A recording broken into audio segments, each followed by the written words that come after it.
បន្ទាប់ពីថាខ្ញុំបានផុសវីដេអូសកម្មភាពក្រៃឆាដែលខ្ញុំបានថតបទចម្រៀងនៅក្នុង TikTok ក៏មានបងមួយចំនួនគាត់បានចាប់អារម្មណ៍ទៅលើសក់ខ្ញុំច្រើនមែនតើនិយាយទៅគឺខ្ញុំអត់មានអាកំបាំងទេបងគឺខ្ញុំប្រើប្រាស់ជាមួយនឹងឈុតសាប៊ូកក់សក់ Lolaine Nethara នឹងណាបង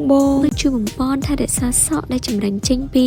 Burma Academy សម្រាប់ជួយធ្វើឲ្យសក់យើងស្រស់ស្អាតពិសេសគឺជួយថែរក្សាជាតិសំណើមក្នុងសរសៃសក់របស់យើងដោយសារធាតុផ្សំធម្មជាតិចម្រាញ់ចេញពីផ្កាលីលីធ្វើឲ្យសក់យើងត្រង់រលោងមិនសពង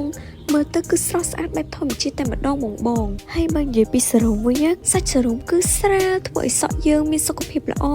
ការពារសក់ខូចបែកចុងធ្វើឲ្យសក់យើងមានទម្ងន់ហើយភ្លឺរលោងចង់ដឹងគុណភាពកាន់តែច្បាស់បងអាចសាក់ជាឈុតបានណាបងហើយឈុតសាប៊ូកក់សក់ Lolaine Nethara ក៏តម្រូវតាមសរសៃសក់បងដែរបងអាចជ្រើសរើសទៅតាមសរសៃសក់បងបានណា